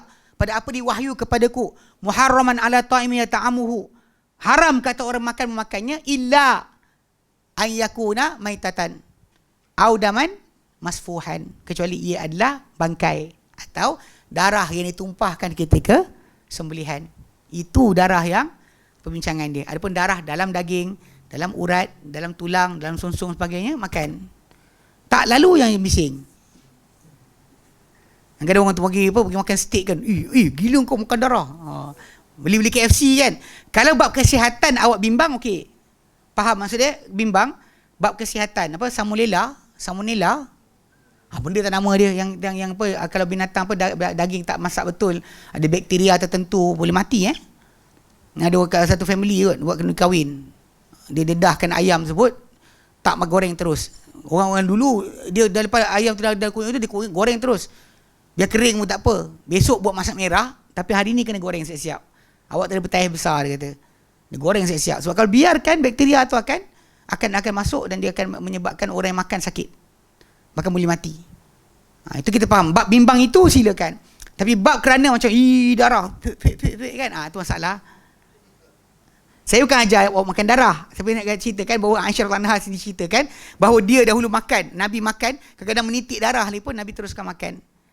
Ni kena faham betul-betul. Jadi konsep dia, okey. Jadi dekat sini empat tempat je kan, 173 Al-Baqarah, Al-Maidah 3, An-Nahlu 115, semua kalimah darah tadi mutlak, tanpa ikatan apa. Tetapi dalam Al-An'am 145 datang dengan lafaz daman masfuhan. So ini mensyarahkan ini. Sebenarnya kalau kita ikut kaedah ini, sama berlaku pada kes syifa tadi. Surah Fusilat dan surah Isra' yang datang umum syifa saja. Quran sebagai syifa, pakai syifa umum saja, ataupun kita nak pakai dengan tafsiran 57 surah Yunus yang akan datang syifa lima fis sudur, yang itu lebih tepat. Sebab orang kita boleh sakit tapi mukmin berbanding dengan sihat tapi jahat. Kan tak betul akidah, buat apa? Sebab kita boleh jadi seorang mukmin yang sakit. Kan kita tak sembuh. Habis ustaz semua baca Quran 30 juzuk pun tak sembuh juga. Tak ada hal. Sebab kita tahu bahawa dalam kesan tadi, sebagai manusia anda sakit. Okey. Mana itu manusia. Tapi kalau kata tak pernah sakit sebab apa? Amal Quran. Tak pernah kena accident sebab apa? Baca Quran. Kan kita payah juga pasal Nabi lebih baca kot. Banding awak pula tiba-tiba lebih lah kan. Ada pula tambahan pula special. Tengok dinding tembus mata, pejam masuk air, tak tenggelam. Ini masalah ni. Tapi kalau cakap sini marahlah. Geng-geng yang beramal marah. Tapi bila kata apa? Habis tu Tok Kupaloh lah, Mak Kilau lah. A, diorang gagal pun, penjajah masuk. B, secondly, kita ikut Nabi bukan ikut orang tu. Anda apa? Umat Tok Kupaloh. Awak umat apa? Tok Janggut. Asyhadu an la ilaha illallah, patut asyhadu Tok Janggut. Bagi kan. Nak memarah ni kan. Sebab yang patut awak ni adalah Muhammad sallallahu alaihi wasallam. Tak faham lagi. Pelik. Tahu?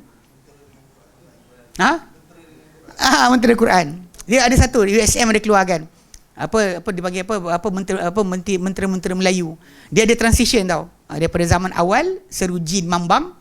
Lepas tu kemudian tukar, masih lagi ada ayat tadi tapi berkat la ilaha illallah Muhammad Rasulullah.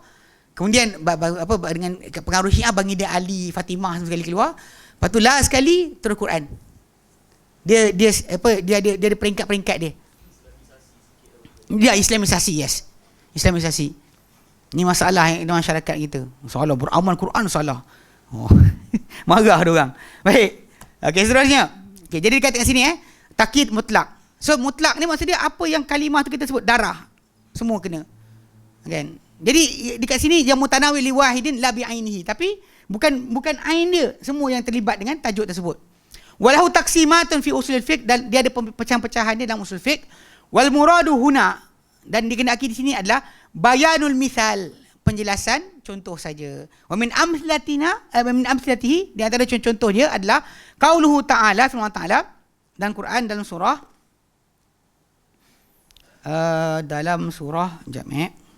okey, dalam surah Al-Baqarah, ada dalam surah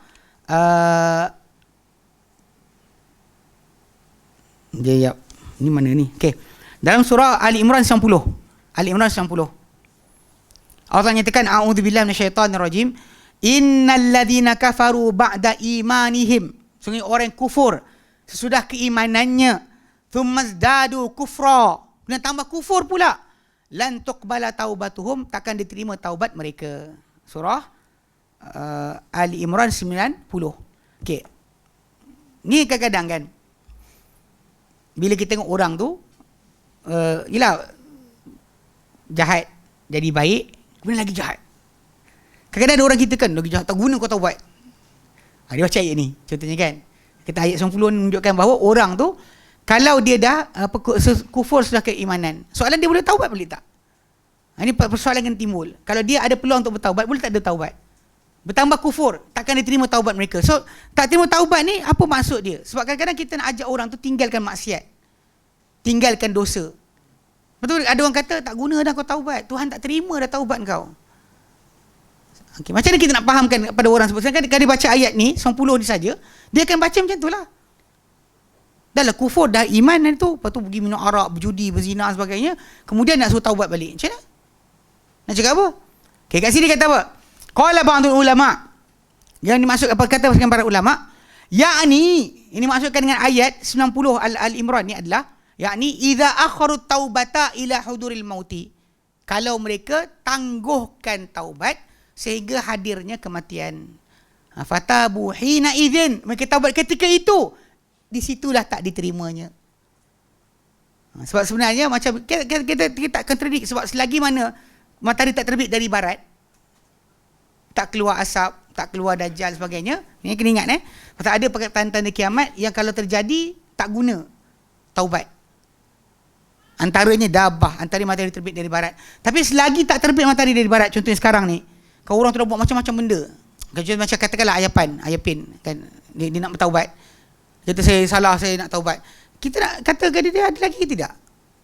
Teruk ni. penyesat nombor 1. Kahak al-kadzab ke, kan, lepat ke, kata saya nak taubat, kan, dah kufur, cakap kufur keluar habis dah, kan, habis benda mengarut semua keluar daripada mulut dia. Soalan, ada taubat lagi tak? Ni nak kena detail, sebab dekat sini pasal ayat, kalau orang tu baca ayat 90 ni saja, dia orang akan kata macam tak ada taubat dah lah, bertambah kufur, bukan sekat kufur je, dah beriman kufur, kemudian tambah kufur, takkan dia terima taubat mereka. Para ulama kata tak, maksud dia adalah orang tu tangguh. Okey, dia isyaratkan kepada apa? Dia bawa ayat Quran lain. Wa hadha tafsiru yashhadu lahu qauluhu ta'ala, dan tafsiran para ulama tentang orang tu tangguhkan taubat sampai kerongkong baru nak taubat, okey, disaksikan kepadanya untuknya oleh firman Allah Taala dalam surah An-Nisa ayat ke-18. Allah Taala firmankan dari berkenaan, ya, walaisatit taubatu lil ladzina ya'maluna sayyi'at, dan bukanlah taubat itu untuk orang yang beramal keburukan-keburukan, hatta idza hadara ahadumul maut, sampai dah hadir pada seorang mereka kematian, qala inni tubtul an, sekarang aku taubat. Okey, walal ladzina yamutuna wa hum kuffar, demikian juga tak ada taubat bagi orang yang mati dalam keadaan mereka kafir. So ayat ni macam menjelaskan maksud para ulama kata tadi. Sebab ayat surah Al-Imran 90 tu, kalau kita baca yang atas tu saja, yang ni kan, kita akan habislah orang tu, tak ada taubat bagimu, tak taubat bagimu. Tak guna taubat. Tapi sedangkan yang kita faham adalah, kalau Allah Ta'ala buka hati dia untuk bertaubat, kita boleh kata tak boleh tidak. Macam kisah lelaki yang bunuh 99 orang tu. dia tanya orang ramai, dia kata, siapa orang paling alim dengan kamu? Orang tunjuk dengan seorang abid. Alim tidak, abid, ahli ibadat. So dia pun tanya, tuan, saya dah bunuh 99 orang, ada tak taubat lagi untuk saya? Tak ada. Gila kau seorang dalam neraka ni, kau 99 orang. Neraka mana kau nak duduk? Kan, kalau orang bunuh seorang tahap ini, engkau nak duduk mana, neraka mana lagi, dia cakap yang tu, kan? Jadi dia pun bunuh, cukup 100. Dia bunuh, ambil tadi, cukupkan 100. Jumpa pula, tanya orang ramai, mana orang alim lagi? Jumpa kedua, orang tu kata, tak ada siapa boleh sekat antara kau dengan taubat. Siapa boleh sekat? Itu yang betulnya. Walaupun orang tu buat jahat mana sekalipun, Allah Ta'ala sentiasa buka ruang untuk dia bertaubat. Ya, ini benda kita sebagai mukmin, bila dengar Allah Ta'ala buka pintu, kita pergi tutup apa? Kita pula tutup. Iya kan, tertongging mati aku segi suka kan. Tak boleh itu. Kita jangan higher and mighty than Allah. Lebih berkuasa dan lebih tinggi besar daripada Allah Ta'ala. Allah Ta'ala boleh ampunkan, kita boleh ampunkan. Macam mana? Memang kita marah. Tapi Allah Ta'ala maha adil. Keadilan Allah Ta'ala lebih mutlak. Kalau kita ikutkan kita punya keadilan, kita nak kalau orang tu langgar je apa benda pada kita, buat cabul hak kita, maka dia jatuh jalan tangga, jatuh, patah kaki, patah kepala. Kita tengok sengih seorang kan, senyum seorang. Kita kalau boleh nak macam tu, tapi itu bukan bentuk yang Allah Ta'ala aturkan. Hatta kalau kita lihat kan, macam Abu Sufyan kan, Khalid bin Walid, Amr bin As, ini antara orang yang sebenarnya terlibat ketika zaman Nabi SAW dahulu berdakwah, antara penentang Nabi yang besar. Tapi bila Allah Ta'ala buka untuk mereka taubat dan bagi mereka masuk Islam, dan Nabi tak boleh reject. Nabi kena terima, walaupun tak suka, walaupun tak nak ke, tak boleh. Allah Ta'ala buka, dia kena buka. Macam orang yang bunuh kat Christchurch yang di New Zealand tu, kalau tiba-tiba pagi besok kan, asyhadu an la ilaha illallah, dia syahadah dengan pelat-pelat masalah dia kan, kemudian dia masuk Islam. Lepas tu besok dia mati, awak nak buat apa dengan dia? Doa terus, Allah maghfir lahu warhamhu wa'afihi wa'afwan, walaupun awak tak suka, walaupun yang mati tu anak-anak awak. Pasal Islam menutup apa sebelum dia. Kalau apa dia pernah jahat dia buat, Islam datang hapuskan semua sekali. Kita nak nafikan apa? Kita mungkin tak suka, tapi Allah Ta'ala boleh benarkan. Sebab tu ayat ni, para ulama kata yang ayat 90 surah Al-Imran tadi, kena ditafsirkan dengan ayat surah Nisa. Kena ditafsirkan sedemikian. Ayat 18 kan? Okey. Fa itlaqul ladzi fil ayatil ula, okay, dzukira dia kata muqayyiduhu fil ayati tsaniyati. Dia kata maka kemutlakan, mutlak ya, yang tanpa ikatan dalam ayat yang pertama. Semua orang yang kufur buat jahat takkan ada taubat lagi untuk dia. Ditafsirkan atau ditakyidkan dalam ayat pertama, disebut ikatan dia, takyid dia, sifat khas dia dalam ayat yang kedua, iaitu ayat surah An-Nisa 18. Itu cara mutlak, muqayyad. Kemudian ketiga, takhsisul am, mengkhususkan yang umum. Al-am, am ni adalah huwal kalamul mustaghriqu lima yasluhu lahu bihasbil waqi'i duf'atan bila hasrin. Dia adalah kata-kata yang merangkumi, yang kena kepada apa yang sesuai dengannya. Dengannya ikut keadaan sekaligus, dengan tanpa sebarang perhitungan. Tak ada sebarang ikatan, semua masuk. Wasiyaruhu wa alfazuhu kathiratun. Lafaz dan juga bentuk dia ada banyak. Kadang-kadang kullu, jami' dan sebagainya kan, itu dipanggil sebagai umum. Okey. Wa qad dzakara kathir min ulama'i anna alfazul Qur'ani ala umumiha. Dan telah menyebut ramai di kalangan para ulama bahawa lafaz Al-Quran ni di atas umumnya. Hatta ya'ti ma yukhassisuha, sehingga datang apa yang mengkhususkannya. Bila datang ayat Quran sebut alladzina amanu. Ya alladzina amanu semua sekali lah. Tak boleh kita kata macam ini untuk sahabat Nabi je. Mereka kata al-ibratu bi umumil lafzi laisa bi khususis sebab. Datang mana dekat sinilah. Lepas tu bila kita dengar perintah Allah Taala kepada para sahabat, teguran Allah Taala kepada para sahabat dan sebagainya, semua itu pada para sahabat tapi umum untuk kita. Sebab kita mukmin tak? Mukmin. Dan kamu masuk sekali. Kamu masuk sekali dalam tajuk tersebut. Okey? So dia kata wa min amsalatihi, di antara contoh dia apa? Dalam surah Al-Baqarah ayat 228 wal mutallaqatu yatarabbasna bi anfusihinna thalathata quru. Dan wanita-wanita yang diceraikan menahan diri itu daripada diri mereka daripada berkahwin selama 3 quru. Okey, ini fahadha hukmun amun fi jami'il mutallaqat. Ini umum pada semua yang diceraikan. Semua ceraikan 3 quru. Thumma ata ma yukhassisu min hadzal amil hawamili. Kemudian datang apa yang mengkhususkan daripada umum mutallaqat ni, siapa? Wanita yang hamil. Wanita yang hamil. Wa huwa qauluhu ta'ala dalam surah At-Talaq ayat yang keempat. Allah katakan wa ulatul ahmali, dan wanita-wanita yang memiliki kandungan. Ajaluhunna an yada'na hamlahun, tempoh mereka adalah mereka melahirkan kandungan mereka. Contoh kalau suami tu cerai hari ni, besok dia beranak, lepas beranak tu boleh angkat nikah baru. Hatta kalau kes sama, kes wanita yang mati di kematian suami pun contoh juga. Suami dia mati hari ni, katakan Zuhur tadi mati, dia beranak maghrib, Aisyah ni angkat nikah baru. Kalau tidak, lafaz tadi umum. Wanita yang kematian suami kena tunggu 4 bulan 10 hari. Tapi bila kat sini Allah Taala khususkan. Macam tadi juga wanita diceraikan kan, tanpa yang tidak hamil, maka ditunggulah 3 quru. Tapi wanita yang hamil, even kalau dia hamil start dari awal kan, kena cerai, betul cek besok mengandung. Tunggu 9 bulan. 9 bulan dah tunggu. Tengok tiap hari kan. Kan? 9 bulan lah. 9 bulan lah. Sebab tu kenapa yang apa dalam konteks ni kita kata apa? Iddah ni mesti seorang tu nak ceraikan isteri, cerai dalam bersih yang tak sentuh. Kalau dia cerai dalam keadaan mengejut, dalam keadaan datang haid dan sekian, ada barangkali akan jadi panjang lagi tajuk. Sebab tu kenapa dia kena sabar.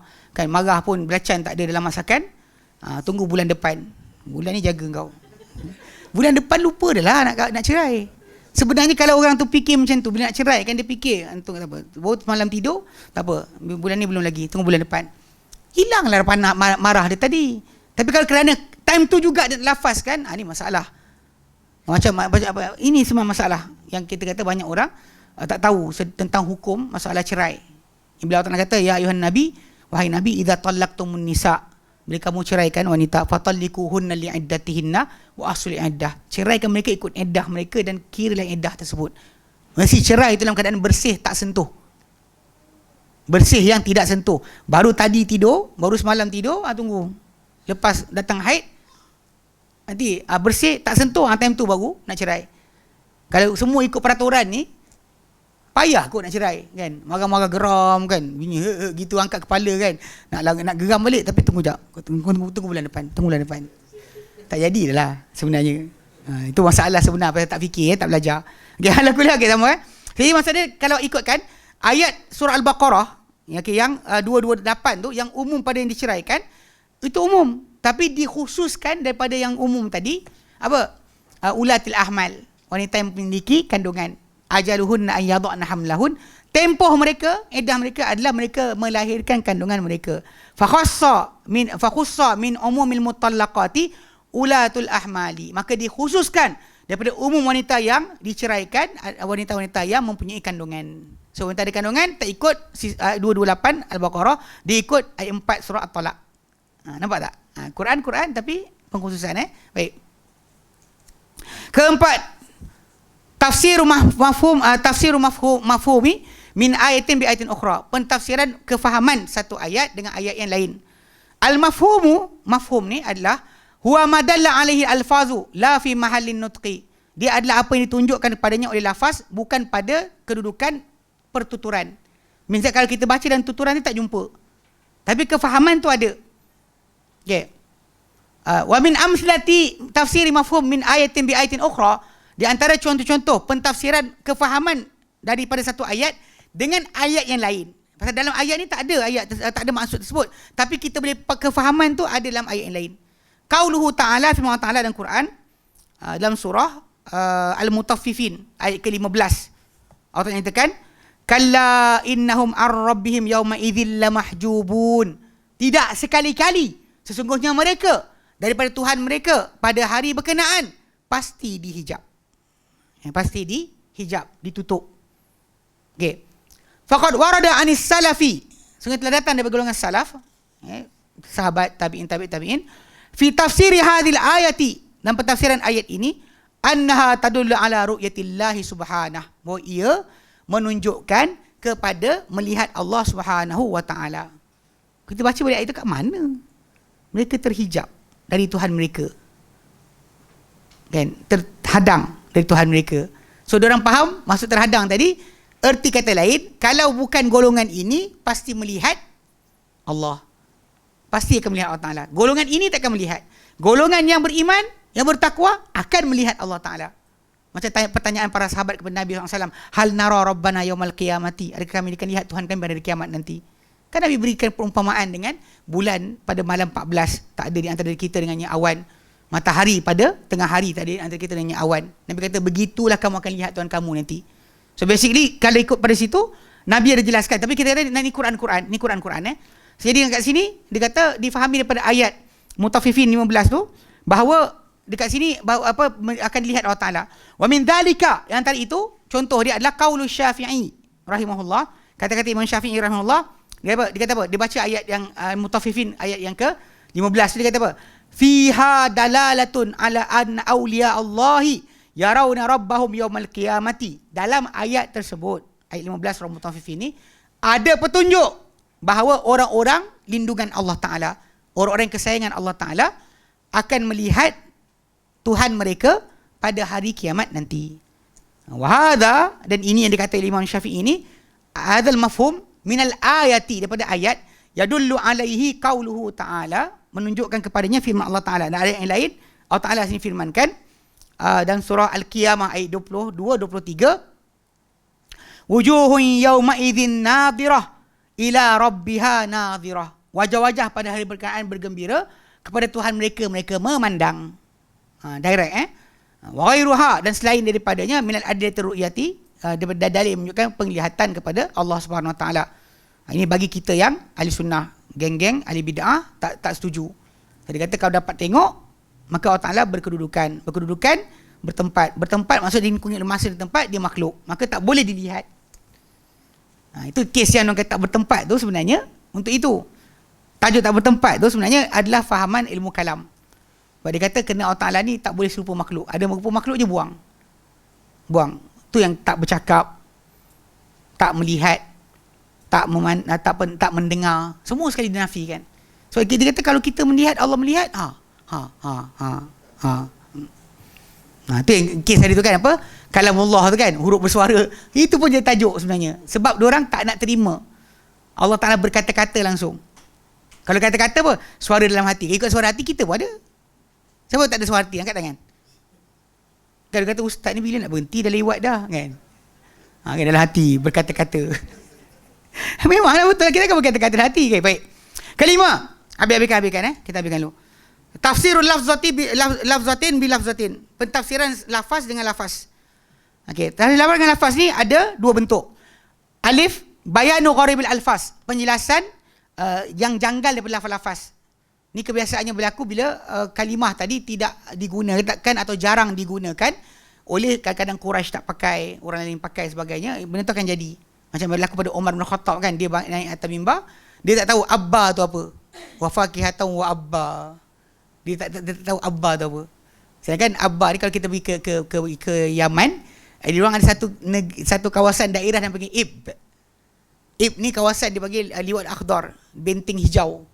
Kawasan tu hijau, bila musim hujan dia hijau. So, jadi dia sebenarnya abba adalah pokok-pokok renik yang jadi makanan pada binatang. Umar atas mimbar, pasal benda tu dekat Quraisy tak ada. Diorang pernah ada bukit yang menghijau ketika musim tertentu. So kalimah tu tak ada pada dia. Okay, jadi kadang-kadang itu maksud dia gharib. Kalimah tadi bukan ni, jarang dipakai untuk keadaan mereka. So, jadi penjelasan gharibul alfaz, wa dzalika an yarida fi siyakin lafzun gharibun. Itu adalah dengan bahawa datang dalam satu baris ayat Al-Quran satu lafaz yang janggal, yang kurang difahami, yang pelik bagi sebahagian mereka atau majoriti mereka. Thumma yudhkaru fi mawdi'in akhar ma'na ashharu min dhalikal lafzi. Kemudian disebut pada tempat yang lain makna yang masyhur daripada lafaz berkenaan. Wa mithaluhu, contoh dia apa? Dalam Al-Quran, dalam surah Hud ayat ke-82. Dia kata, wa amtarna alaihim hijaratan min sijil. Dan kami hujankan kepada mereka batu-batu daripada sijil. So sijil tak boleh dipakai. Dia kata, wa fi mawdi'in akhar, dan tempat yang lain pula, wa qala linursila alaihim hijaratan min tin. Tadi sijil dia jarang pakai, tapi sebut tin dia nampak tanah basah. Okey, dan surah Az-Zariyat ayat 33, surah Hud 82. Okey, yang ni Hud 82, sijil ni dia jarang pakai. Tapi kat sini tin dia nampak. Okey. Wal ayatani waradata fi sya'ni qaumi Lut. Dan dua-dua ayat ni datang kedua-duanya tentang kaum Lut. Macam saya sebut dalam Ajuz tadi. Ajuz dalam kisah Nabi Lut. Nabi Lut juga kan sebut Ajuz. Lepas tu dalam ayat lain imra'atahu. So ada sebut Ajuz, siapa ni? Satu tempat lain datang isterinya. So isterinya lah.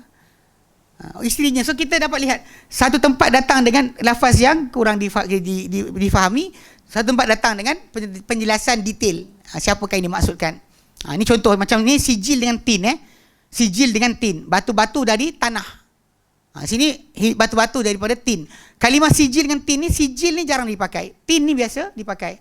So dekat sini dijelaskan maksud yang ayat surah Hud 82 dengan Az-Zariyat 33. Baik. Itu bentuk pertama. Bentuk kedua, bayanul murad bil lafzati fi siyaqi. Penjelasan yang dikehendaki dengan lafaz dalam baris ayat.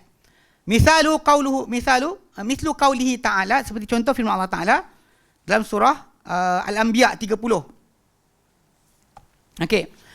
Yang berbunyi awalam yaral ladzina kafaru annas samawati wal arda kanata ratqan fafataknahuma. Adakah tidak melihat orang-orang kafir bahawa seluruh langit as-samawat dan bumi kanata dahulunya ratqan, bertaut. Ni tafsiran yang diberikan oleh Syekh kita ni. Dia sebenarnya Syekh Musa Tayyar, dia agak rejecting berkenaan ijazul ilmi. Dia tak, perbandingan sains Al-Quran ni dia tak apa minat sangat. Bahkan ada satu kitab Al-Ijazul Ilmi ila aina. Ijazul ilmi nak bawa pergi mana? Dia something macam tu kitab dia. Dia penjelasan dia bagi dia. Jadi sebenarnya dia ada jawapan lah. Tajuk tu boleh balas. Memang ada pembalasan. Para ulama kata balas balik. Pasal dia kata dalam ayat 30 surah Al-Anbiya tu datang dengan lafaz samawat. Dia tak kata sama saja samawat. Bila sebut samawat, di seluruh lapis langit. Siapa? Ada yang baru tak ada. Ada yang banyak ada. Banyak ada. Macam mana? Mana tu? Yang mana tu? Ada. Ini ada. Even actually kalau kita buka dekat the website dia pun ada juga. Cuma taklah ke semua. Pasal ada tu projek besar macam apa tafsir apa Ustaz Tafsir bin Ma'thur tu. Yang tu tapi itu ada je PDF dia. Banyak besar 23 jilid. Dia ada yang ada yang tak ada. Bukan semua. Jadi saya tanya macam kitab kita belajar ni ada. Tapi cetakan lama. Yang saya pegang cetakan baru ni.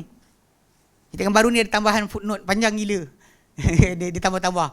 Tapi yang asal tak ada. Tapi okay, sekarang saya terangkan sikit apa yang dikata oleh Syekh Musa At-Tayyar.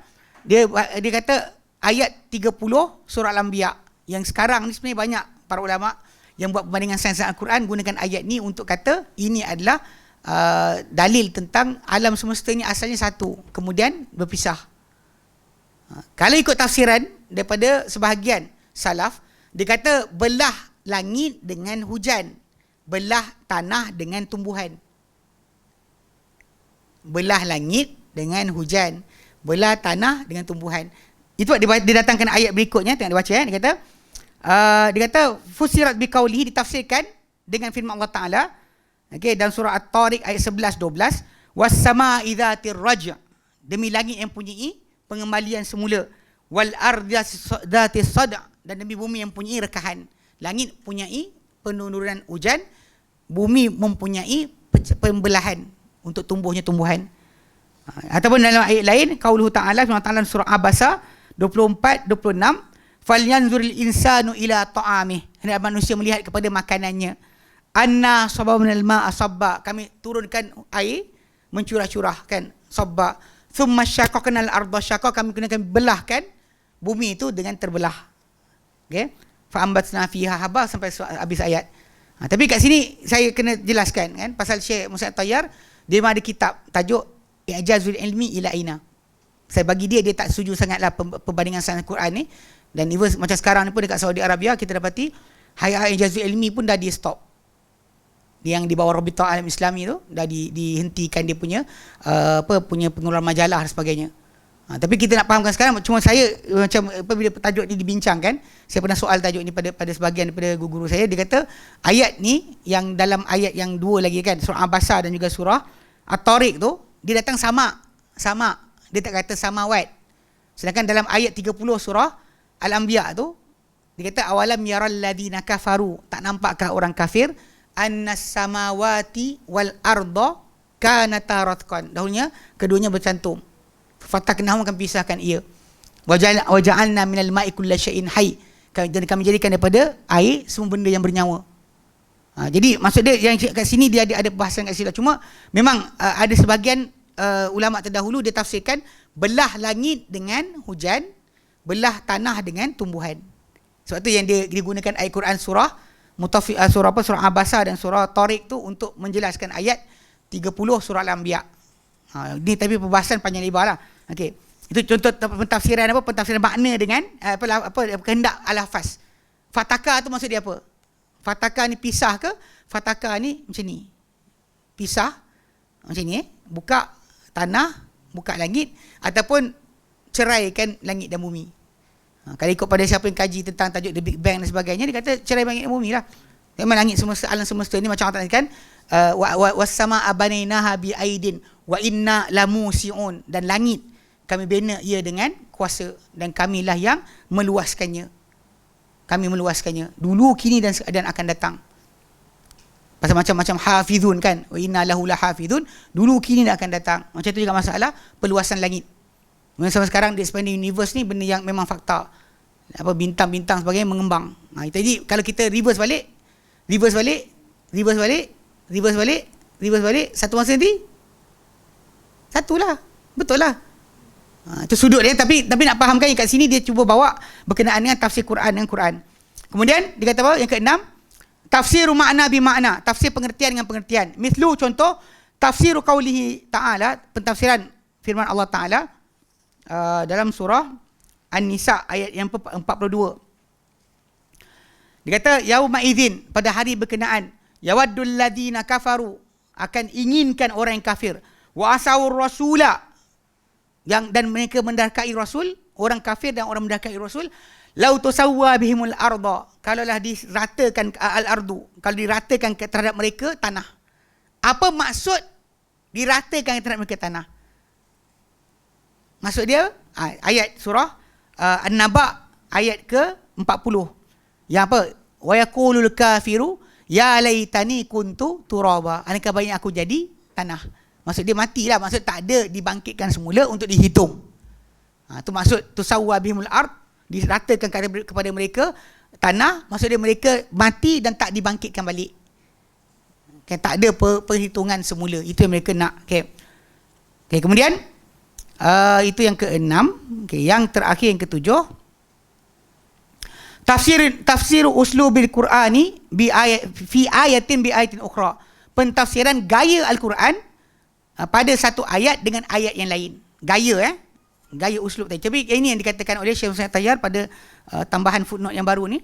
Dia kata ini bukan bentuk tafsiran, tapi sebenarnya ia adalah balik kepada asal maksud. Sebab bila kita uslub ni, kita bukan kalau kita nak faham uslub yang kedua, yang ayat satu lagi pun kita kena ada bahasa Arab juga. So basically uslub tu yang membantu kita, bukannya ayat Quran satu lagi. Sebab ayat Quran satu lagi pun kita belajar bahasa Arab juga untuk faham uslub dia. Bukan kita faham uslub yang ni untuk kenal dengan uslub satu lagi. Dia maksud dia gaya-gaya. Okay.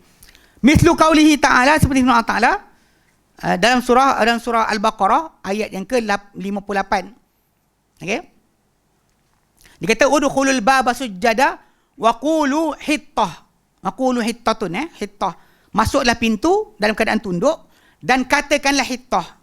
Ni suratul Baqarah 58 ni dipercanggah oleh para ulama berkenaan dengan masalah bandar mana. Ada yang kata inilah bandar Palestin yang mereka dijanjikan, ada kata tak, Jericho. Sebab tajuk dia apa, yang kes satu lagi tu, dan kalau kita buka dalam surah Al-Maidah datang tentang ayat 20-25 tu, memang Musa minta dipisahkan dengan mereka bila mereka tak nak masuk bandar tersebut, dipisahkan. Yang ini tajuk lain. Tajuk ni bahkan tajuk lembu, tajuk sekian sebagainya, macam sambungan lagi kepada kisah berkenaan. So ala kulli hal, disuruh masuk bandar, tunduk dan kata hittah. Ai dukhuluna zalika hittatun. Masuk kami dalam bandar tu adalah pengguguran. Yang ni pengguguran bagi dosa. Ataupun maksud dia, gugurkanlah ya Allah dosa kami. Fahuwa, maka ia mithlu qaulihi ta'ala, seumpama firman Allah Ta'ala dalam surah Al-A'raf ayat 164. Gaya dia seperti firman Allah Ta'ala. Dia kata wa idh qalat ummatun minhum, dan tatkala berkata satu umat di kalangan mereka, lima ta'izuna qauma, kenapa kamu berikan bimbingan pada satu kaum, Allahu muhlikuhum, Allah akan binasakan mereka, au mu'adzibuhum adzaban syadida, Allah akan azab mereka azab yang dahsyat. Kenapa sibuk nak bagi peringatan? Allah tak nak azab mereka, biarlah. Kenapa nak sibuk beri peringatan, kan? Ni tajuk dia. Jadi jawapan dia adalah qalu ma'dziratan ila rabbikum. Dan mereka jawab balik, peringatan diberikan sebagai alasan, sebagai keuzuran nanti depan Tuhan kalian. Ya Allah, aku dah buat kerja. Tapi diorang tak buat. Okey. Ai mau'izatuna iyyahum ma'dziratan ila rabbikum. Maksud dia bimbingan kami kepada mereka adalah alasan kepada Tuhan kalian, supaya Tuhan kalian dapat, kami dapat bagi alasan. Fal uslub fil ayataini mutasyabihun. Maka gaya dalam dua ayat tadi adalah serupa. Fi qaulihi hittatun wa ma'dziratun. Pada kata hittah dan ma'dzirah tu. Okey. Wa mithlu, contoh lain dia adalah taudihul, dia kata iltifatin fi qaulihi, dia adalah penjelasan tolehan. Maksud tolehan ni diterangkan lepasnya. Pada firman Allah Ta'ala, Maliki yaumiddin iyyaka na'budu wa iyyaka nasta'in. Pemilik hari pembalasan, hanya di Kau ya Allah kami sembah, hanya Engkau kami minta pertolongan. Mana kan bila lepas kita puji Allah, tiba-tiba kita tukar kita punya hala kata-kata kita, daripada puji Allah, sanjung Allah, tiba-tiba kata hanya Engkau kami sembah, hanya Engkau kami minta pertolongan. Ini dipanggil tolehan dalam Al-Quran. Dalam kaedah bahasa Arab, kita tengah cakap macam ni, tiba-tiba kita ubah gaya ayat kita. Daripada mula-mula kita sanjung Allah, tiba-tiba kita terus ya Allah, kan, apa hanya Engkau kami sembah, hanya Engkau minta pertolongan. Dia kata ini, dia kata biqaulihi, dia kata apa, contoh penjelasan macam firman Allah Ta'ala surah Yunus ayat 22. Dia kata hatta idza kuntum fil fulki wajarna bihim birihin tayyibatin, sehinggalah apabila kalian berada dalam kapal dan tiba-tiba alihkan wajaraina bihim birihin tayyibin, dan dijalankan pada mereka dengan angin yang baik. Tadi mula cakap pada mereka, pada orang tersebut, kita macam cakap dengan dia, tiba-tiba yang ini dia terus apa, alih. Tadi kan mula-mula tengah sebut tentang Allah Ta'ala, tiba-tiba kita alihkan daripada kita bercerita, kita tuju. Ini dipanggil iltifat, mana kita alihkan perbualan daripada A, tengah cakap dengan A, kita pindah pada B. Daripada bentuk contoh mukhatab, kita jadi kepada ghaib. Ghaib, orang tak ada. Kita bincang tentang ghaib, tiba-tiba kita tukar pada ayat mukhatab. So dia kata kat sini, faltifatun fil qawlihi iyyaka na'budu. Dia kata jadi peralihan dalam firman Allah Ta'ala iyyaka na'budu tu, hanya engkau kami sembah, kaltifatin fi qawlihi wajaraina bihim, dan kami jalankan pada mereka. Kami gerakkan pada mereka dengan angin yang elok. Kami tadi Allah Ta'ala cakap pada mereka, tiba-tiba Allah Ta'ala alihkan jadi third person. Second person jadi third person. Yang tadi tengah third person jadi second person. Faham Pasal kita bila kita bercakap ni, kita ada orang pertama, orang kedua, orang ketiga. Orang ketiga orang tak ada depan kita. Orang kedua orang kita cakap pada dia. Orang pertama yang cakap lah. So tengah-tengah ayat tadi kalau kita perhatikan balik, macam Al-Fatihah kan, bila kita sebut Alhamdulillahirabbil alamin Ar-Rahmanir-Rahim Maliki Yaumiddin tu, itu tengah sebut tentang Allah Ta'ala. Mana ayat kita bentuk kepada ghaib, tiba-tiba kita tukar iyyaka na'budu wa iyyak, kita tukar daripada bentuk ghaib kepada bentuk mukhatab. Macam juga dengan kes yang surah Yunus tadi pun sama juga. Okey. Wa qala Abu Laits, berkata Abu Laits, ya. Dia kata wa qauluhu ta'ala, firman Allah Ta'ala, kulu min thayyibati, dan surah Al-Baqarah 57, makanlah daripada benda-benda baik. Surah Al-Baqarah 57, yakni qila lahum, yang dikata kepada mereka, makanlah, kan, makanlah daripada benda-benda yang baik. Wa hadha minal mudmarat, ini daripada yang disembunyikan. Mana ada maksud tapi tidak disebut. Ya, tak ada kata kalimah qila, tak ada. Kan, kulu min thayyibati ma razaqnakum. Kan, Allah terus kata macam tu. Okey, wa fil kalamil arabi yudmaru syai' idza kana fi dalilun yustaghna an izharihi. Dan dalam dikata, dalam kata-kata orang Arab akan disembunyikan sesuatu apabila padanya ada petunjuk yang menjadikan tak perlu untuk menzahirkan akan kalimah tadi. Qila tak payah sebut. Dah difahami dekat situ. Kan? Kama qala fi ayatin ukhra, macam Allah firman dalam ayat lain dalam surah Ali Imran ayat 106, fa ammal ladzina swaddat wujuhum, adapun orang-orang yang hitam wajah mereka, tiba-tiba bertukar, akafartum ba'da imanikum, adakah kalian kufur setelah kalian beriman? Kan ayat tadi tengah cerita pasal dua orang, tiba-tiba tadi tukar tajuk, tukar arah. Daripada third person kita tengah cerita, tiba-tiba jadi second person, 7 ayat pada mereka. Yakni yuqalu lahum, dikata pada mereka, akafartum, adakah kalian telah kufur. Okey.